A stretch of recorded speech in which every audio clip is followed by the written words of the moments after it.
غزہ اور لبنان میں جاری جنگ اسرائیلی وزیر دفاع کو لے ڈوبی۔ اسرائیلی وزیر اعظم نیتن یاہو نے غزہ اور لبنان میں جنگ کے دوران اپنے قریبی ساتھی اور وزیر دفاع یوآف گیلنٹ کو ان کے عہدے سے فارغ کر دیا۔ اسرائیلی میڈیا کے مطابق وزیر اعظم بنیامین نیتن یاہو نے اعتماد کی کمی کا حوالہ دیتے ہوئے اپنے حوالے سے عرصے کے سیاسی حریف اور لیکود پارٹی کے رکن وزیر دفاع یوآف گیلنٹ کو برطرف کرنے کا اعلان کیا ہے۔ یوآف گیلنٹ کی جگہ وزیر خارجہ اسرائیل کاٹرز کو نیا وزیر دفاع مقرر کیا جائے گا۔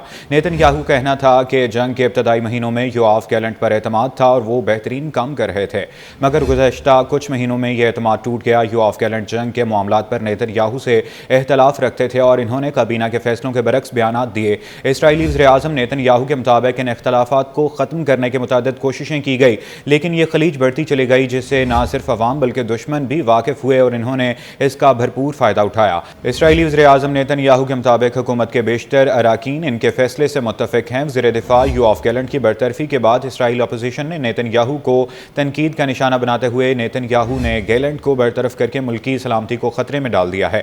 یروشلم میں منعقدہ ایک مشترکہ پریس کانفرنس میں حزب اللہ اختلاف کے رہنماؤں نے نیتن یاہو پر الزام لگایا کہ انہوں نے یوآف گیلنٹ کو برطرف کرنے کا فیصلہ کر کے اپنے سیاسی مفادات کو ملکی مفادات سے بالا تر رکھا ہے۔ میڈیا رپورٹ کے سابق وزیر اعظم یائر لاپڈ نے اس اقدام کو غصے کا اظہار کرتے ہوئے کہا کہ نیتن یاہو کے پاس شرم اور جنگ کے درمیان ایک انتخاب تھا اور نیتن یاہو نے شرم کا انتخاب کر لیا۔ یہ اقدام اس وقت کیا گیا جب اسرائیل کو کئی محاذوں پر فوجی دباؤ کا سامنا تھا۔ یائر لاپڈ نے نیتن یاہو کا حوالہ دیتے ہوئے مزید کہا کہ ہمارے فوجی ان پر بھروسہ نہیں رکھتے، اسرائیل کے شہری ان پر بھروسہ نہیں کر سکتے اور یہ پوری اسرائیل کی ریاست نے یہ دیکھ لیا ہے کہ حزب اختلاف کے ممتاز رہنما بینی نے جون میں نیتن یاہو کی حکومت سے استعفیٰ دے دیا تھا کیونکہ اس میں غزہ کے لیے جنگ کے بعد کے منصوبے کا فقدان تھا۔ انہوں نے اس اقدام کے وقت کو مکمل حفاظتی غفلت کے مترادف قرار دیا۔ بینی گارڈ نے کہا کہ ملٹری سروس سے مستثنی 7,000 مذہبی انتہا پسندوں کو بھرتی کرنے کے لیے بھیجے گئے ایک حکم کی بنا پر وزیر دفاع کی برطرفی کے بعد لبنان میں ہمارے جنگجوؤں کو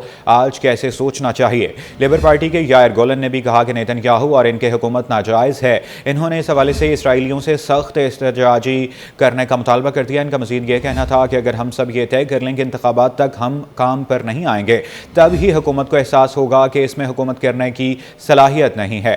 دائیں بازو کی اسرائیلی نیتن یاہو پارٹی کے رہنما اور دیگر لیبر مین کا خیال تھا کہ گیلنٹ کی برطرفی کا مقصد استثناء کے قوانین کی قانون سازی کو قابل بنانا ہے جو اس بات کو یقینی بنائے گی کہ انتہائی دائیں بازو کی کمیونٹی کو فوجی خدمات سے بچایا جائے۔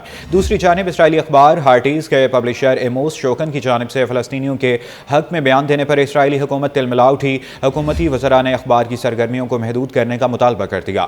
غیر ملکی میڈیا کے مطابق اسرائیلی حکومت نے ہارٹیز کے پبلشر ایموس شوکن کو لندن میں فلسطینی آزادی کے متوالوں کے حوالے سے بیان دینے پر تنقید کا نشانہ بنایا ہے۔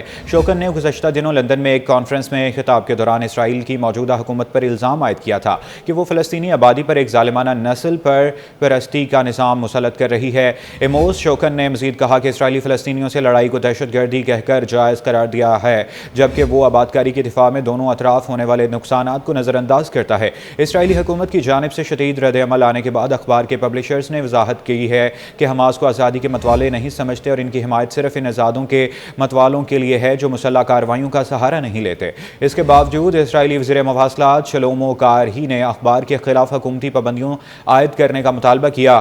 اسرائیلی وزیر کے دفتر کی طرف سے جاری کردہ تجویز کے مطابق حکومت نے نئے معاہدوں میں اخبار کو شامل نہیں کیا۔ موجود معاہدے منسوخ کیے جائیں گے اور سرکاری اشتہارات شائع نہیں کیے جائیں گے۔